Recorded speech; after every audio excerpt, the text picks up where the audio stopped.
بسم اللہ الرحمن الرحیم۔ معزز ناظرین السلام علیکم۔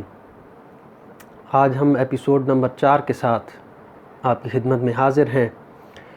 ابتدا میں آپ اس چینل کو سبسکرائب کریں، زیادہ سے زیادہ اپنے دوستوں کے ساتھ اس کو شیئر کریں تاکہ یہ معلومات آپ کے تمام ساتھیوں تک بآسانی پہنچ سکیں۔ احباب، آج کی ایپیسوڈ کا موضوع ہے روزہ کا معنی و مفہوم اور اس کی فضیلت۔ روزہ کو عربی زبان میں صوم کہا جاتا ہے، اور صوم کا معنی ہوتا ہے رک جانا، کوئی بھی کام کرنے سے رک جانا۔ تو شرعی طور پر اس کو روزہ اس وجہ سے کہا گیا ہے کہ طلوع فجر سے لے کر غروب آفتاب تک، طلوع فجر، یہ بات ذہن کے اندر رکھنی چاہیے کہ طلوع آفتاب نہیں بلکہ طلوع فجر سے لے کر غروب آفتاب تک کھانے پینے اور عمل زوجیت سے رک جانے کو صوم کہا جاتا ہے۔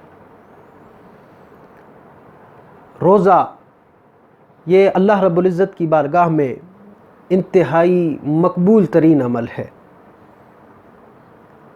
حضور صلی اللہ علیہ وآلہ وسلم نے ارشاد فرمایا کہ من صام رمضان ایمانا و احتسابا غفر لہ ما تقدم من ذنبہ۔ ہم ایک طرف اپنی زندگی کو رکھیں، اپنی زندگی کے اعمال کو رکھیں، ذہن کے اندر ہم دوڑائیں ذرا کہ ہم نے یہ پورا سال کس انداز میں گزارا ہے، اور پھر اس حدیث پاک کو سنیں ذرا غور کے ساتھ کہ حضور صلی اللہ علیہ وآلہ وسلم نے ارشاد فرمایا کہ جس نے ایمان کی حالت میں اور اپنا احتساب کرتے ہوئے ثواب کی نیت کے ساتھ روزہ رکھا، اللہ رب العزت اس کے پچھلے سارے گناہوں کو معاف کر دیتا ہے۔ لیکن اس کے لیے ضروری یہ ہے کہ ہم ثواب کی نیت بھی رکھیں اور روزہ اس طرح رکھیں جس طرح کہ روزہ رکھنے کا حق ہے۔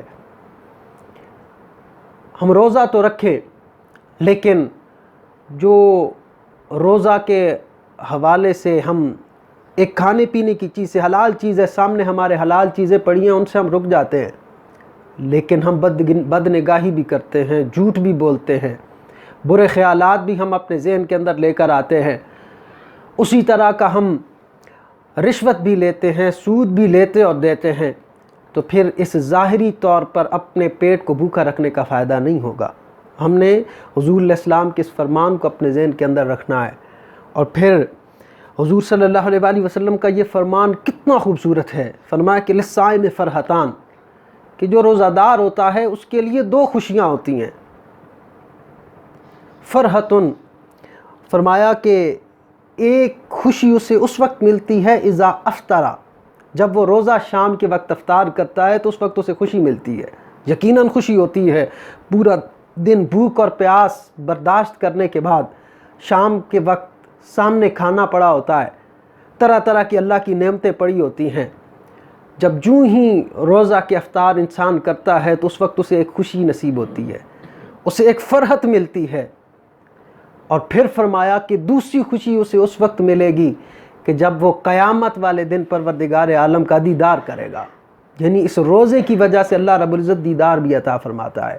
یہاں پر ایک حدیث پاک اس موضوع کے ساتھ اس کو ملاتے ہیں۔ آپ صلی اللہ علیہ وآلہ وسلم نے ارشاد فرمایا کہ قیامت والے دن جب جنتی جنت میں چلے جائیں گے تو ایک کونے کے اندر شہداء کھڑے ہوں گے، وہ پریشان ہوں گے، مضطرب ہوں گے۔ اللہ رب العزت ان سے پوچھے گا، اے شہداء تم کیوں پریشان اور مضطرب ہو؟ کیا جو میں نے تم سے وعدہ کیا تھا وہ تمہیں نہیں ملا؟ وہ کہیں گے پروردگار عالم، تیری ساری نعمتیں، تیرے سارے انعامات، تیرے سارے وعدے ہمیں مل گئے، لیکن اے پروردگار عالم جس وقت ہمیں تلوار لگی تھی، جس وقت ہمیں گولی لگی تھی اور ہم شہید ہونے لگے تھے، جسم سے روح جدا ہونے لگی تھی، تو اس وقت پروردگار عالم تو نے اپنا دیدار کروایا تھا۔ فرمایا کہ اس وقت وہ جو لذت ہمیں ملی تھی تیری جنت کے اندر وہ لذت موجود نہیں ہے۔ لیکن اس وقت شہداء تو پریشان کھڑے ہوں، لیکن فرمایا کہ قیامت والے دن روزہ دار کو یہ نعمت نصیب ہوگی، روزہ دار کو اللہ رب العزت یہ نعمت عطا کرے گا کہ پروردگار عالم اسے اپنا دیدار کروائے گا۔ تو اس لیے ہم روزہ اس نیت کے ساتھ بھی رکھیں۔ اور اللہ رب العزت اور اس کے پیارے محبوب صلی اللہ علیہ وآلہ وسلم کی تعلیمات کو اپناتے ہوئے ہم روزہ بھی رکھیں، تاکہ پروردگار عالم قیامت والے دن ہم اس قابل ہو جائیں کہ قیامت والے دن پروردگار عالم ہمیں اپنا دیدار بھی کروائے۔ وآخر دعوانا الحمدللہ رب العالمین۔